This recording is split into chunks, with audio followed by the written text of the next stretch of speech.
자, 그 다음에 이제 심리학의 제2론, 현상학적인 관점에 대해서 정리하도록 하겠습니다. 여러분, 우리가 지금 심리학의 제2론 몇 가지 정도 정리했나요? 프로이드의 정신 분석 관점 정리했죠.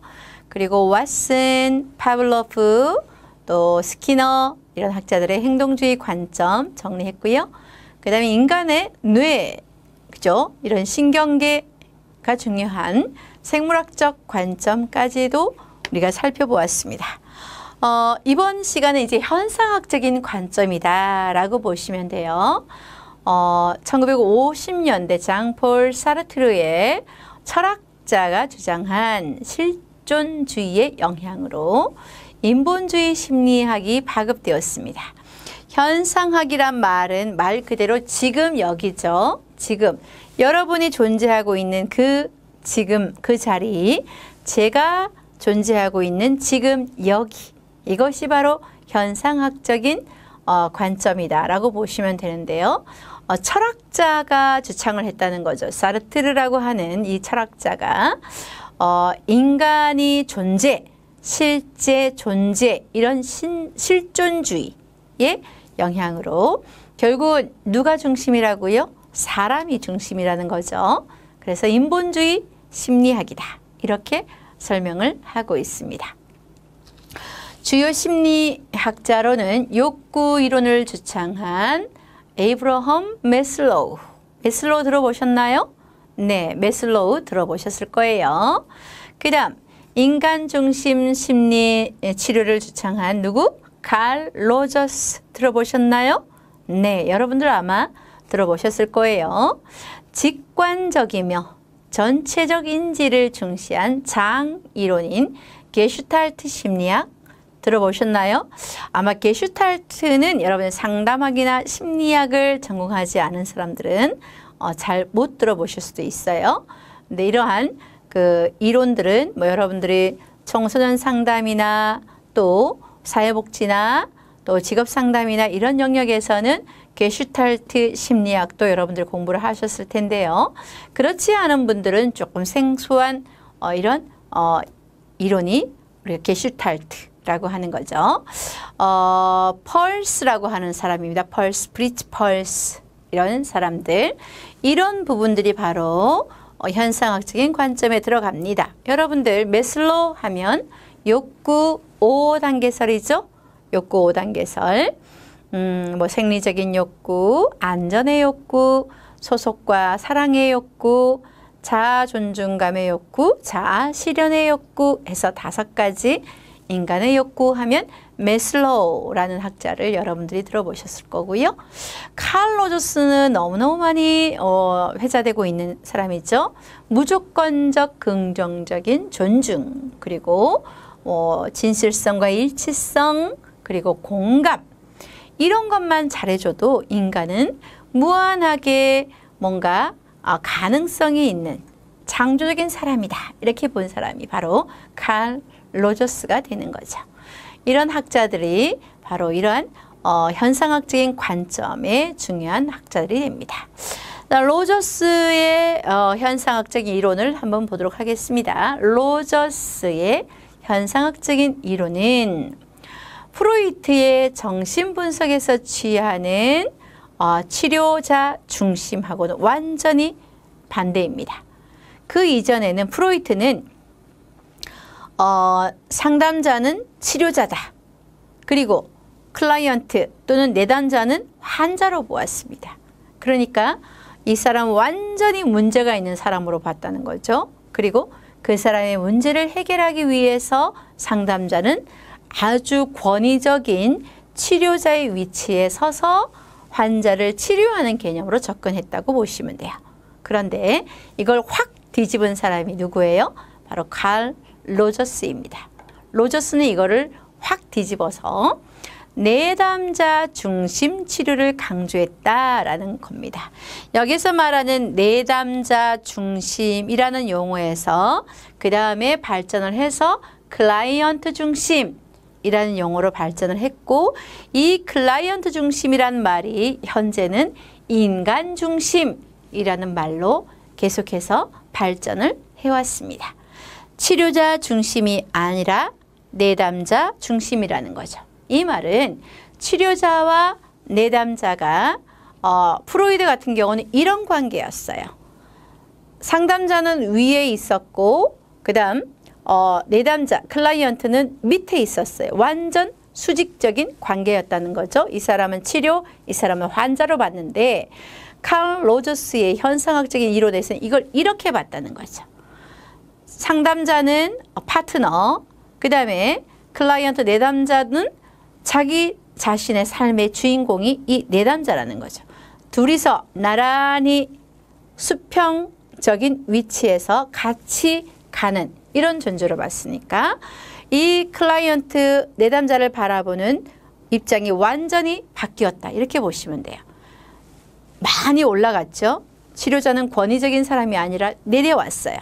그래서 동등한 수평적인 위치에서 함께 가는 걸로 봤다는 거죠. 그래서 내담자 중심의 치료 접근을 강조했습니다. 이 사람이 중심이 되어서 이 사람이 스스로 할 수 있도록 이 상담자는 옆에서 지지해주고 공감해주고 무조건적 공정적인 존중을 해주고 일치성과 진실함으로 대해주고 이렇게 하면 이 내담자가 스스로 자신의 문제를 해결해 나갈 수 있는 능력을 가진 사람이다.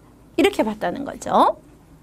그래서 윌리엄슨의 특성 요인적 상담에서는 지시적인 접근보다는 비지시적인 접근이 내담자를 돕는데 아주 효과적이다 라는 것을 주장을 했습니다. 이것이 현상학적인 관점의 아주 중요한 포인트라는 겁니다. 그 중심에 누가 있어요? 로저스, 칼 로저스라고 하는 학자가 있습니다.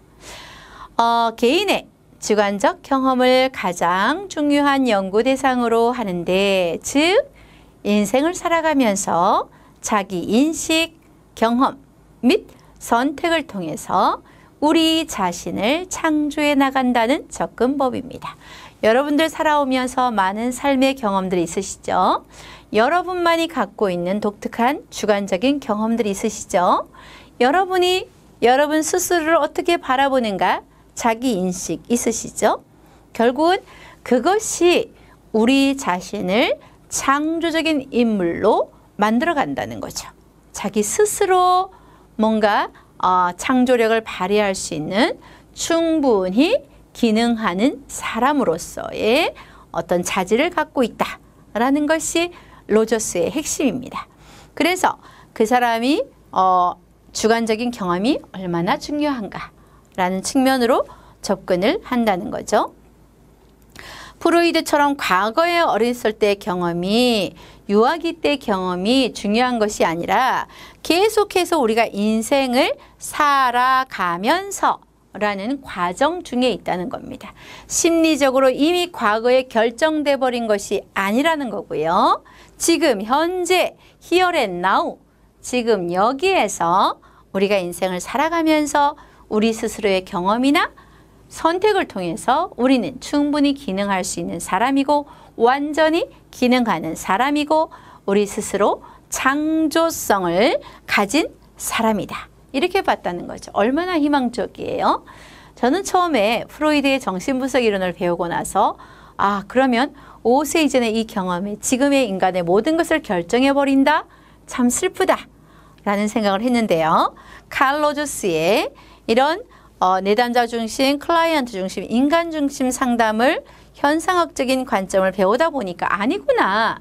지금의 여기에서의 내 모습이 앞으로의 나를 충분히 창조해 나갈 수 있구나, 변화해 나갈 수 있구나 라는 부분에서는 굉장히 희망을 주는 그런 이론이 바로 이 현상학적인 관점이 아닌가라는 생각을 해봤습니다. 5번째, 모든 행동은 어떻게 생각하고 행동할 것인지를 선택하는 어디에 달려 있습니까? 개인의 능력에 달려 있다. 개인 그 자신에게 달려 있다. 라고 봤다는 거죠. 개인의 능력에 달려 있다고 보며 이러한 선택은 각 개인이 세상을 어떻게 보느냐에 따라서 달라진다라고 했습니다. 여러분들 이 과정을 왜 공부하시나요? 여러분들이 이 과정을 배우셔서 여러분들이 만나는 사람들에게 바로 이러한 것을 심어주는 것도 필요하죠. 결국 인간의 모든 행동은 내가 어떻게 행동하고 내가 어떻게 선택하느냐라는 그 개인의 능력에 달려있다라고 보는 거고, 이것으로 인해서 그 이후의 삶은 얼마든지 바뀔 수 있으며 그 선택이 또 세상을 보는 그 틀이라는 거죠. 프레임이라는 거죠. 그래서 우리가 긍정적으로 세상을 바라보면 또 세상 또한 긍정적으로 우리에게 다가올 수 있어요. 모든 매사를 부정적으로 바라보면 우리 앞에는 부정적인 상황만 열릴 수도 있습니다. 그래서 각 개인이 세상을 어떻게 보느냐에 따라서 달라진다라고 하는 것이 현상학적인 관점입니다. 이러한 현상학적인 이론의 인간관을 살펴보도록 하겠습니다. 로저스라는 이름 기억하세요. 현상학적인 이론입니다. 자, 인간은 자유로우며 자신의 행동에 책임을 지고 유목적적이며, 그 말은 목적이 있다 없다? 목적이 있다라는 의미죠. 유목적적. 목적이 있고 그리고 합리적이고 건설적이고 또 긍정적인 방향으로 지속적으로 성장해 나가는 미래지향적인 존재라는 겁니다. 프로이드는 과거지향이었어요. 과거 중심이었습니다. 과거에 어린 시절에 유아기에 그 사람의 모든 것이 지금의 현재에 드러난 문제의 원인이었다. 이렇게 봤어요. 그러면 미래에도 비전이 있나요? 없나요? 미래에도 비전이 없어요. 이미 이 사람의 과거가 완전히 망쳤다면 이 사람의 미래는 뻔하다. 이렇게 봤다는 거죠. 그런데 로저스는 그게 아니라 여기 보세요. 단어.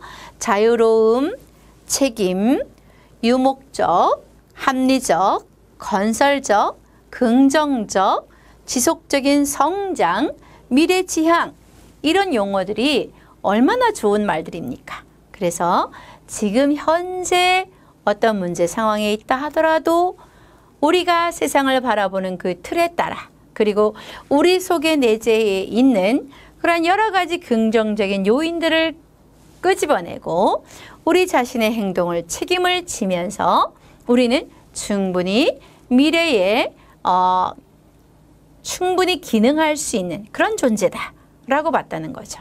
굉장히 희망적인 메시지를 주는 관점이 현상학적인 이론이라는 겁니다. 두 번째, 선천적으로 잠재력을 발휘할 수 있는 존중과 또 신뢰를 기반으로 인간은 무한한 성장과 발전이 가능하다라고 했습니다. 보세요, 여러분. 무한한 성장과 발전이 가능하다라고 하는 거죠. 프로이드의 정신분석 이론에서는 전혀 상상할 수 없었던 거예요. 그리고 행동주의 이론은 어떻게 보면 굉장히 단순하고 기계론적이죠. 이런 행동을 이렇게 바꿔주면 된다. 이렇게 봤으니까. 근데 이 현상학적인 이론에서는 잠재력, 그 인간이 지금 현재는 없지만 발휘할 수 있는 잠재력, 그리고 그것을 발휘할 수 있도록 도와주는 상담자의 존중과 신뢰, 그것이 있다면 이 인간은 무한한 성장과 발전을 할 수 있는 존재다. 이렇게 봤다는 측면에서 현상학 이론의 그 매력이 바로 여기에 있는 것 같습니다. 그 다음 세 번째, 인간은 선천적으로 타고난 성장 가능성을 실현하는 과정에서 자기의 인생 목표와 방향을 스스로 결정하고 결정에 따르는 책임을 수용하는 것이 자유로운 존재다. 여러분들 보세요. 인간 자신의 행동에 책임을 진다. 세 번째도 자신의 결정에 책임을 진다. 그럼으로써 인간은 자유로운 존재다. 그리고 성장 가능성이 있다. 유목적적이란 말과 인생의 목표라는 말이죠. 그래서 내가 앞으로 어떤 사람이 될 것인가, 여러분이 만나는 그 대상자들이 앞으로 어떤 사람들이 될 것인가는 누구에게 달려 있어요? 그 사람 자신, 스스로에게 달려있다는 거죠. 거기에 여러분들은 안내자의 역할을 하는 거고 여러분들은 조력자의 역할을 하는 거고 정보 제공자로서의 역할을 하는 거고 여러분들은 파트너로서의 역할을 하는 겁니다. 그렇게 해주면 그 사람 스스로가 결정하고 자유로운 존재로 성장할 수 있다는 것을 이 이론에서는 강조하고 있습니다. 네 번째, 인간의 합리성은 자아 실현의 경향이 강해지고 그리고 자유로워질 때 강하게 표출되며 이런 자아 실현 경향을 자기 성숙으로 지향하는 진보적인 추진력을 가지고 있다라고 보는 거죠. 자유로움이란 용어가 이 한 장의 PPT 안에 몇 번이나 들어가는지 몰라요. 자유로움, 자아 실현, 합리성, 미래지향, 성장 가능, 자아 실현, 성숙 이런 용어들이 이 현상학적 이론의 키워드라는 거죠. 그래서 궁극적으로 다섯 번째, 인간을 전체적이고 통합적으로 이해합니다. 어떤 한 부분만 보는 게 아니라 이 인간이 갖고 있는 이 많은 것들을 통합적으로 이해하고 전체적으로 접근하는 것이 바로 현상학적인 관점의 핵심 내용이고요. 그 중심에는 바로 칼 로저스라고 하는 학자가 있습니다. 자, 그 다음에 이제 통합적인 관점으로 한번 들어가 보도록 하겠습니다. 통합적인 관점, 이 말은 절충주의다라고도 합니다. 무엇과 무엇을 절충했다. 그죠? 한 가지일까요? 한 가지는 아니란 얘기입니다. 한 가지 이상의 것을 통합했다. 이렇게 보시면 됩니다. 그래서 통합적 관점, 절충주의는 1980년대 이전까지 한 가지만을 고수하는 분위기에 대한 반발로 생겨났습니다. 예전에는 정신분석 이론 하나면 이거 하나만 파야 된다. 행동주의면 이거 하나만 파야 된다. 인본주의면 이거 하나만 가야 된다. 이렇게 한 가지만을 고수하는 분위기였다면 어떻게 인간이 그렇게 한 가지로만 다 딱 맺어질 수 있느냐, 끝맺음이 될 수 있느냐. 인간은 그런 단순한 존재가 아니다. 인간은 상당히 복합적인 존재이기 때문에 한 가지 조망에 개입하고 다른 조망이나 조직과는 거의 상호작용을 하지 않음이 치료에 효과적이다 아니다? 효과적이지 않았다 라는 점에서 이 통합적인 관점이 출발했다는 겁니다. 여러분은 어떻게 생각하세요? 네, 상당히 일리 있죠. 한 가지 방법만으로 접근했을 때 그것이 문제가 다 해결된다, 해결되지 않을 수 있다, 상호작용을 하지 않는다라는, 치료에 효과적이 않는다라는 것을 알게 되면서 출현했다라고 보시면 되는 겁니다. 통합적 관점, 절충주의의 기본 가정은 효과적인 심리치료라는 것은 환자의 욕구에 얼마나 잘 부합되는가에 의해서 정의가 된다라고 보았습니다. 어떤 환자 문제의 해결을 위해서 최장의 효과, 최상의 효과를 가지는 것으로 보이는 다양한 이론과 기법을 사용할 필요가 있다. 그래서 다양한 이론과 기법을 뭐 합니까? 절충 또는 통합해서 쓴다는 거죠. 그렇죠. 최근에 이런 절충주의 통합적인 관점을 많이 쓰고 있습니다. 1980년대 이전까지는 한 가지만이었다면 1980년대 이후에는 어떤 이 환자 문제 해결하기 위해서는 여러 가지를 통합해서 절충해서 쓸 수 있다라고 보았던 거죠. 환자의 독특한 욕구에 잘 부합되는 치료를 설계하기 위해서 다양한 조망으로부터 나온 전략을 사용하는 것이 중요하다. 이렇게 봤습니다. 자, 그러면 대표적인 절충은 정신역동이론과 행동주의 이론의 절충이다. 이렇게 보시면 됩니다. 우리가 정신역동이론을 제1의 심리학으로 봤고 행동주의 이론을 제2의 심리학으로 봤다면 이 두 개를 한번 절충해보면 어떨까라는 것이죠. 자, 어떻게 여러분 상상이 가시나요? 심리적인 결정론과 환경 결정론을 절충했을 때 어떤 것들이 일어날까요? 정신역동 관점과 행동주의 관점을 통합하는 틀은 초기 아동기 경험으로 초점을 맞출 때는 어떻게 들어가야 되죠? 초기 아동기의 어떤 경험이 중요하다라고 하면 무슨 관점? 정신역동, 정신분석 관점을 사용하고 현재 드러난, 현재 진행 중인 이 문제를 이해하기 위해서는 행동주의적 강화 원리를 사용한다. 이렇게 들어가는 거죠. 이 둘을 절충하고 통합해서 쓴다 라고 하는 측면입니다.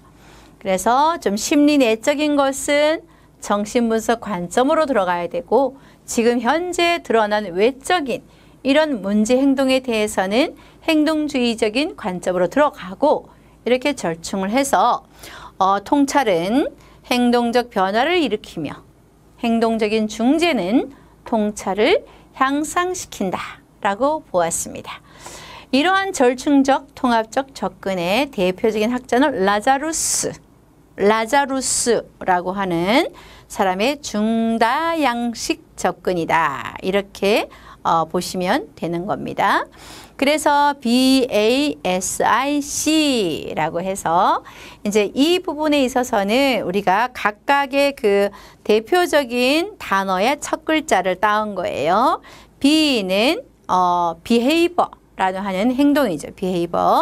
behavior라고 하는 행동. 그 다음에 affect라고 하는 거. 그 다음에 sensation이라고 하는 것의 S.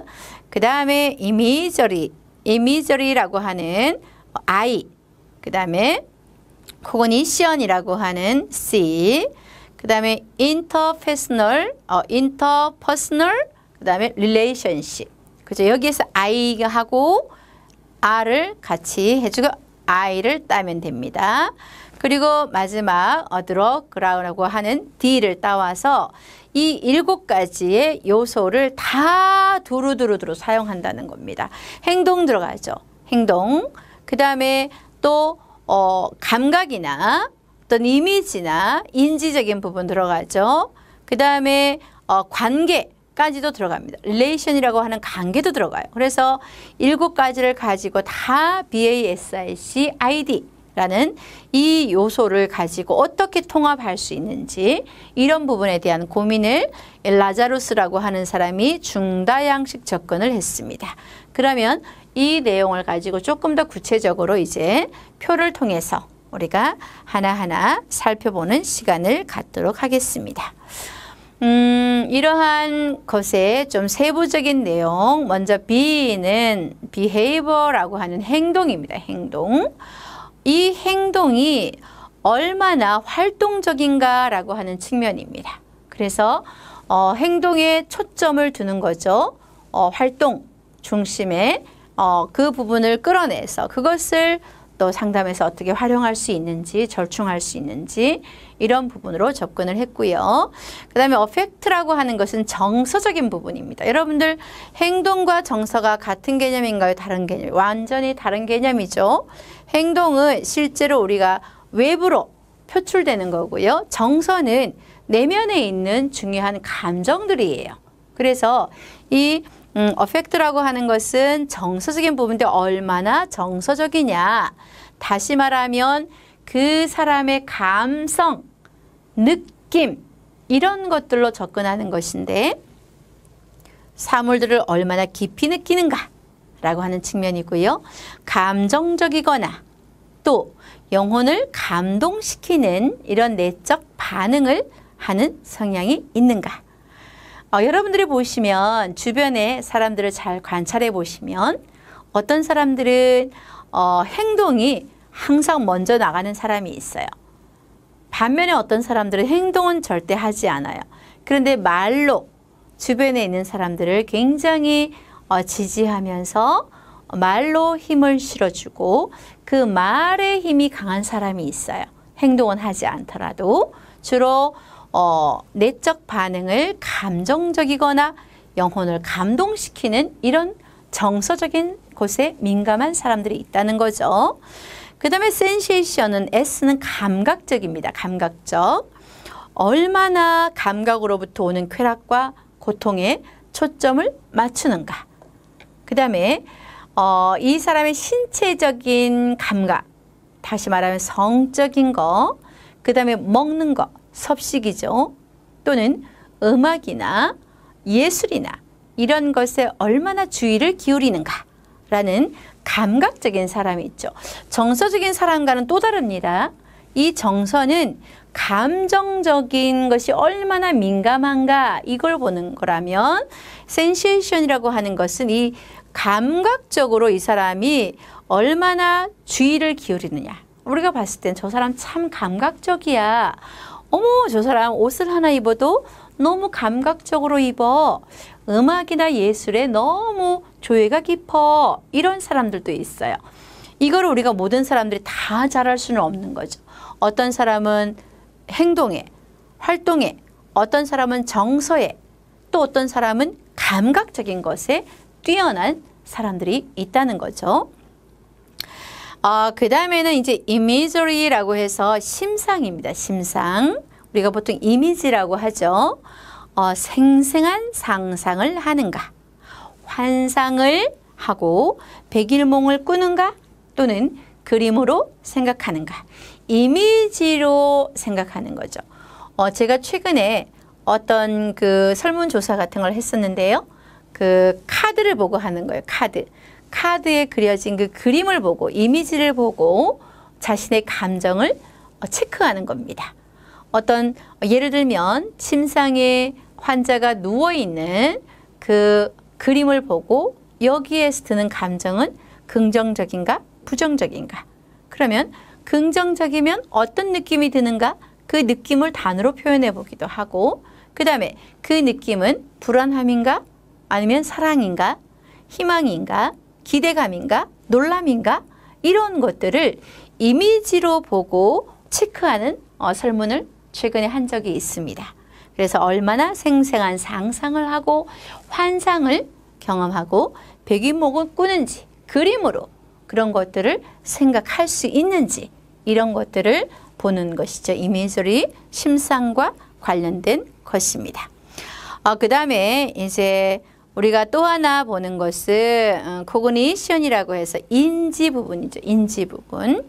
C는 어느 정도의 사색가인가, 일을 분석하고 계획을 세우는 것, 그리고 일이 되는 과정을 추론하기를 좋아하는가 라고 하는 측면입니다.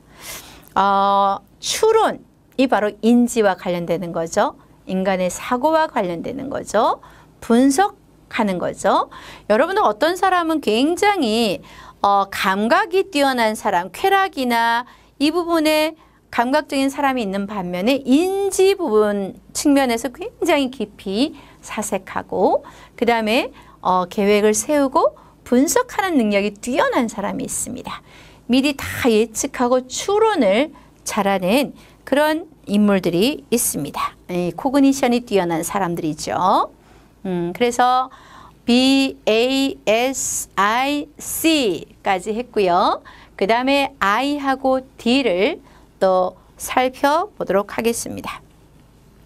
Interpersonal relationship이라고 해서 대인 관계라고 합니다. 얼마나 사교적인가, 또 타인들이 자신에게 얼마나 중요한 존재인가, 타인의 호감을 사는가, 타인과 친밀하기를 원하는가, 여기에서 핵심은 대인 관계, relationship입니다. 관계 형성입니다. 관계 형성. 타인이죠. 타인들이 나에게 얼마나 중요한 존재인가, 또 타인의 호감을 사는 관계를 하는가, 타인과 친밀하기를 원하는가 라고 하는 이 I의 요소도 중요한 하나의 요소다, 이렇게 봤고요. 마지막으로 이제 이것을 우리는 다이어트 또는 드럭스라고 하죠. 드럭스는 약물입니다. 약물과 관련되는 거고요. 다이어트는 섭식이죠. 음식이죠. 건강한가, 건강한 의식을 가지고 있는가, 마음과 신체를 돌보는가, 아니면 과식하는가, 불필요한 약물과 과잉 복용, 약물을 과하게 먹는가? 어떤 사람은 약 없이는 살 수 없는 사람이 있죠. 어떤 사람은 철저하게 이 약물 복용을 안 하는 사람이 있습니다. 또 어떤 사람은 음식에 대해서 막 과식합니다. 아니면 어떤 사람은 또 지나치게 다이어트를 신경 쓰는 사람이 있죠. 폭음, 폭식을 하는가? 해로운 다른 물질의 복용을 피하는가? 어떤 사람은 몸에 좋은 것들만 골라서 먹는 사람들도 있고요. 어떤 사람들은 폭식하는 사람도 있습니다. 이런 약물이나 섭식과 관련된 부분 또는 대인관계와 관련된 부분, 그 다음에 인지와 관련된 부분, 심상과 관련된 부분, 감각과 관련된 부분, 정서와 관련된 부분, 행동과 관련된 부분, 이런 7가지 요소들을 통합을 해서 다 절충해서 사용할 수 있다라고 하는 것이 1980년대 이후에 라자루스에 의한 이 중다양식 접근입니다. 중다양식 접근법을 쓰고 또 그 이전에는 우리가 현상학적인 접근으로 해서 로저스 너무나 중요합니다. 여러분들이 우리가 앞으로 또 현장에서 이제 일을 하게 된다면 만나게 되는 그 많은 사람들 아니면 지금 여러분들이 일하고 있는 그 현장 속에서 우리가 사람을 대할 때 또 그 사람을 충분히 가능성이 있는 잠재성이 있는 미래지향적인 사람으로 보는가 아닌가라는 것은 그 한 사람의 인생을 멋있는 사람으로 잠재력을 개발하는 사람으로 볼 수 있고 또 하나는 부정적인 사람으로도 볼 수 있습니다. 그래서 이러한 심리학의 제1원에서는 우리가 정신분석 관점 그리고 행동주의 관점 그 다음 생물학적 관점 다루었고요. 이제 이번 강의에서 우리가 현상학적 관점과 그리고 통합적 관점까지 해서 이렇게 다양한 심리학의 이론들을 다루어 보았습니다. 여러분들이 이론에 대한 정확한 내용들을 잘 파악하셔서 또 이것을 여러분의 것으로 만드셔서 활용할 수 있는 그 능력을 갖기를 바랍니다.